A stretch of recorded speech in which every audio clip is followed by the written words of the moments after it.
नमस्कार, मैं सैयद अख्तर श्री अरविंदो सोसाइटी की ओर से आपका बहुत बहुत स्वागत व अभिनंदन करता हूं। हम आज शिक्षा में शून्य निवेश नवाचार कार्यक्रम ZIIEI द्वारा संकलित एक रोचक व अभिनव नवाचार के बारे में आपको बताएंगे। हम इनोवेटिव पाठशाला के अंतर्गत बेसिक शिक्षा परिषद उत्तर प्रदेश के कक्षा 3 की हिंदी भाषा पुस्तक कलरव के पाठ 1 प्रार्थना के एक नवाचार अभिनव शिक्षण तकनीक गतिविधि प्रश्न बैंक का इस वीडियो में क्रियान्वयन करेंगे। हम आशा करते हैं कि आप इस वीडियो को देखने के उपरांत इस नवाचार तकनीक को अपने विद्यालय व कक्षा में अवश्य लागू करेंगे। इस पाठ को ZIIEI के कई नवाचार गतिविधियों से पढ़ाया जा सकता है, परंतु आज हम प्रश्न बैंक की सहायता से इसे पढ़ेंगे। आइए पाठ का सार समझते हैं। प्रस्तुत पाठ प्रार्थना के माध्यम से कवि देश की खुशहाली की प्रार्थना कर रहा है। वह कामना करता है कि देश का वातावरण अच्छा हो, देश की संपदा सबको सुलभ हो और देश के लोग मिलजुल करके रहें। इस नवाचार की नवीनता यह है कि कक्षा के छात्र स्वयं ही अपने सहपाठियों के साथ मिलकर पाठ के कॉन्सेप्ट पर आधारित अलग अलग प्रकार के प्रश्नों का निर्माण करते हैं, जिससे कि उनकी मौलिकता का पता चलता है। इस नवाचार के क्रियान्वयन प्रक्रिया के अंतर्गत पुनः अध्ययन की संकल्पना की सहायता से कविता वाचन, कहानी, वर्णन, संज्ञा, विशेषण, वचन, शब्दावली से प्रश्न बनाते हुए पाठ की समझ को विकसित करते हैं। इस नवाचार की क्रियान्वयन अवधि को यदि देखा जाए तो इसे लागू करने में 20 मिनट का समय लगता है। इस प्रकार प्रश्न बैंक तैयार करने के लिए कुछ निर्देशों का भी पालन करना पड़ता है। इसके लिए शिक्षक सबसे पहले छात्रों को 7 समूह में बांट देते हैं। हर एक समूह का एक प्रतिनिधि होता है। प्रतिनिधि सभी प्रश्नों को संकलित करके एक प्रश्न बैंक तैयार करता है। हर समूह प्रश्न बैंक की उत्तर कुंजी भी बना लेते हैं। समूह चाहे तो आपस में प्रश्न बैंक की अदला बदली भी कर सकते हैं।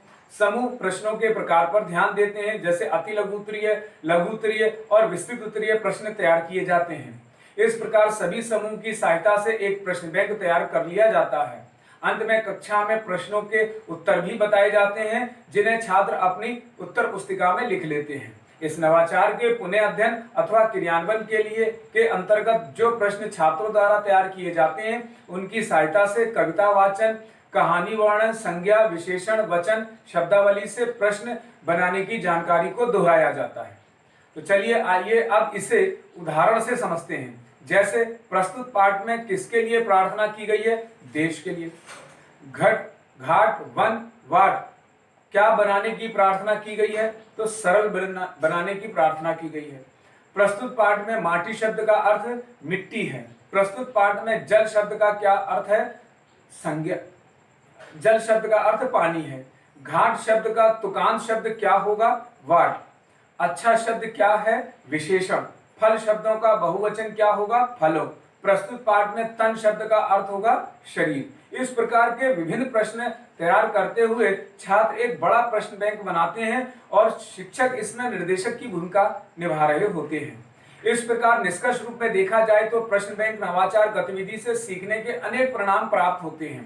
प्रश्न बैंक बनाते हुए छात्र जो संवाद करते हैं, उससे उनकी भाषा और स्कूली भाषा के बीच एक सेतु का निर्माण होता है। अपने आसपास घटित होने वाली घटनाओं को अपने अनुभवों द्वारा अभिव्यक्त करते हैं, जिसके लिए लिखित और मौखिक भाषा का प्रयोग करते हैं। प्रश्न बैंक बनाते समय जानकारी प्राप्त करने के लिए प्रश्न पूछना, निजी अनुभवों को साझा करना, अपने तर्क देने की क्षमता को भी छात्र विकसित करते हैं। कही जा रही बात, कहानी, कविता आदि को कहने की समझ विकसित करते हैं। इस नवाचार में PRT अनुपात का तो ध्यान रखा ही गया है, साथ ही साथ NCF 2005 के उद्देश्यों का भी ध्यान रखा गया है। शिक्षक पाठ प्रार्थना को एक निर्धारित माह में ही पढ़ाते हैं। इस नवाचार से छात्रों में जीवन कौशल के साथ साथ गहन सोच व आत्म जागरूकता और सृजनात्मकता के साथ पारस्परिक संबंधों का भी विकास होता है। साथ ही इस नवाचार से छात्र अभिनव शिक्षण तकनीक को समझते हैं। तो देखा जाए तो वास्तव में यह नवाचार एक अभिनव नवाचार है। यह नवाचार आपको कैसा लगा? हम ऐसे कई दिलचस्प नवाचार आपके लिए लाते रहेंगे। आपसे अनुरोध है कि आप हमारा YouTube चैनल सब्सक्राइब जरूर करें। अगर इस वीडियो को आप फेसबुक पर देख रहे हैं तो हमारा फेसबुक पेज लाइक करना ना भूलें। नीचे दिए गए लिंक पर जाकर इनोवेटिव पाठशाला ऐप को भी आप डाउनलोड कर सकते हैं। इस वीडियो को देखने और लाइक करने के लिए आपका बहुत बहुत धन्यवाद।